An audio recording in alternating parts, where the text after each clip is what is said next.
Hi everybody, welcome to Ingvid.com. I'm Adam. In today's video, I want to teach you a few expressions, and some of them are actually idioms, that people commonly use in everyday situations.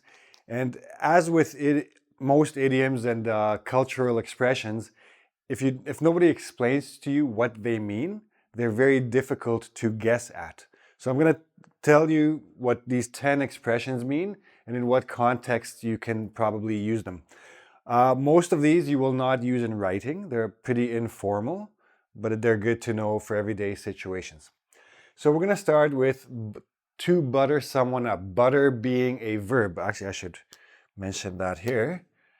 To butter someone up. If you're buttering someone up, you're flattering them very much, usually because you want something from them.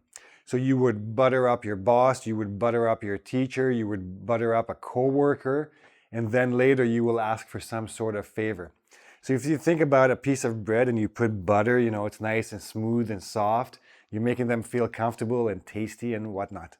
So to flatter someone, to make them feel good about themselves. Next, to run around like a chicken with its head cut off. It's a bit of a long expression. People still use this very commonly. It's a little bit old, but everybody still knows what it means and it's very effective for the situation.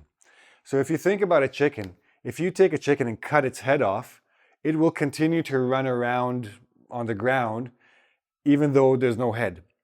But the problem without having the head is that it doesn't know where it's going. So it's just going, back and forth and all over the place. So when we say this about a person, it's a person who's a little bit nervous and just running around being very busy, but without any sort of organization or any control. So if somebody, let's say, I'm having a party, my wife and I are having a party, and we're getting near the time where people are supposed to arrive, but not everything's finished. And she's running around here and there and trying to do a little bit of everything, but it's so disorganized that nothing's happening. So I tell her, just calm down. You're running around like a chicken with its head cut off. Calm down, focus, do one thing at a time. As you finish, go to the next thing. It will be much more effective. Running around like a chicken with its head cut off gets you nowhere, right? This makes other people nervous, actually. The elephant in the room, or there's an elephant in the room. This is an interesting expression. If you think about a room, like in your house, if you put an elephant in there, that elephant will be pretty obvious, I think, a little bit difficult to hide. So that's what we mean when we say this. When there's a topic or a question or a problem that is very obvious to everybody in the room, everybody in the area, but nobody really wants to talk about it, we say the elephant in the room. So somebody eventually will say, I think we need to discuss the elephant in the room. And everybody will understand exactly what the topic of that discussion needs to be. So it's something that's very obvious, but everybody wants to avoid speaking about it. It's usually something obviously not very pleasant. That's why nobody wants to speak about it. But they also can't hide from it. It's very obvious to everybody. No point beating a dead horse. Basically, there's no point in repeating something. So if somebody says somebody says to me, or my boss comes to me and says, this report wasn't very good. It didn't do what I asked you to do. You need to do it again. And I say, yeah, okay, I'll do that. He goes, because it's very important that this report is done properly. And I say, yeah, I got it. He goes, because if this report is not done properly, we may lose the client. And I say, okay, there's no point beating a dead horse. I understood you the first time. You don't have to keep saying it and saying it and saying it, right? So a dead horse, for example, when you say beat a dead horse, you hit the horse so it goes forward. But if a horse is dead and you hit it, it's not going to go forward. And if you hit it again, it's not going to go forward. Once is enough. You understand it's dead. You stop. Don't repeat, repeat, repeat. Now, neck of the woods. Depending on who's saying it, you could say, oh, I heard you're from my neck of the woods. Or what's your neck of the woods? So neck of the woods, basically, where are you from? Usually it means your hometown or your origin. So if somebody is talking about neck of the woods, like if you're in my neck of the woods, if you're in my area, come over. Oh, I heard that that I'm from your neck of the woods, or my parents are from your parents' neck of the woods. They're from the same place. So this basically means place or area. Everything but the kitchen sink. The kitchen sink means the kitchen sink. So when somebody says this expression, they mean too much or everything that's imaginable.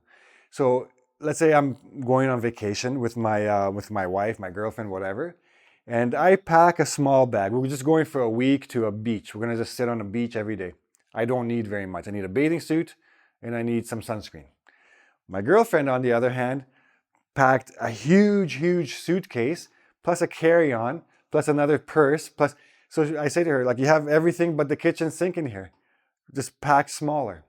Means you've packed too much. Everything she could imagine she put in there, right? It's just too much. It's actually a very common expression, surprisingly. The best thing since sliced bread. Now, there's machines now. When you go to the supermarket and you buy a loaf of bread, you can go to the person working there and they will put it in the machine and the machine slices it. So you have sliced bread. You don't have to cut it yourself. So this was a huge invention at its time because it saved people a lot of trouble. It's a little bit exaggerating. It's not really that big of an invention, but we use this expression to say that something is really good, or we can use it to make fun of somebody who thinks he or she is really good. So we can say, oh, that guy, he thinks he's the best thing since sliced bread. Or we can say that this machine, oh wow, this thing is the best thing since sliced bread. So it could be a very positive thing. It really is an amazing thing. Or in a negative way to a little bit make fun of somebody that they think they're really that much. And we sort of try to bring them down to earth. You'll sometimes find people replacing sliced bread with something else just to have a bit of a funny or a humorous effect. It's the best thing since something else. I can't think of anything at the moment, but it's usually going to be something funny. Wet behind the ears. This expression we use to talk about someone who is inexperienced or naive. Usually it's for younger people, like a new employee comes to the office and some of the older staff members will say, well, you're still wet behind the ears. Don't try to tell me how to do my job, right? So a new young person comes in and tries to make some changes, and the older ones will tell him he's inexperienced, he's wet behind the ears, like a baby when it comes out of its mother is wet behind the ears. That's what this new employee is. So anybody who's wet behind the ears needs to gain some experience. Now, if you rub someone the wrong way, that means you irritate them or annoy them somehow. So some people just naturally rub some people the wrong way. Some people, just the way they speak will rub me the wrong way. Just the way they chew their food will rub me the wrong way. There's nothing actually wrong with the person, but for some reason, they annoy me. They make me feel a little bit uncomfortable. So they rub me the wrong way for whatever reason. Some people actually actively try to rub other people the wrong way. They're a little bit rude or a little bit insulting, but that's a little bit different as well. And last one, have a bone to pick with someone. If you have a bone to pick with someone, you have an argument with them, or you have a problem with them and you want to confront them. So if my neighbor borrowed my lawnmower and forgot to bring it back and I couldn't cut my lawn, so now I have a bone to pick with him. I want to argue with him and say, why didn't he return my lawnmower? Or with a coworker who has a different opinion, you might have a bone to pick with your coworker because you disagree and you want to have a little bit of a confrontation, okay? Any situation where there's a confrontation, you can use this expression. So there you go, that's 10 expressions. And again, when you're listening to movies or TV shows or whatever, try to pay attention. You will actually hear these expressions. Make sure you understand the context that they are used in. It will be much easier to understand the meaning and remember them and use them yourselves, okay? But if you have any questions about these, please go to ingvid.com There's a comment section. You can ask me all the questions you have. I'll be happy to help you with these. There's also a quiz. You can try to test your understanding of these expressions. And that's it. The most important thing is use them. Try to use them as much as you can and pay attention for them. So I hope you liked this video. Give me a like if you did. Don't forget to subscribe to my channel and ring that little bell there so you get notifications about new videos when they come up. And come back soon and we'll do this again and improve our English together. See you then. Bye-bye.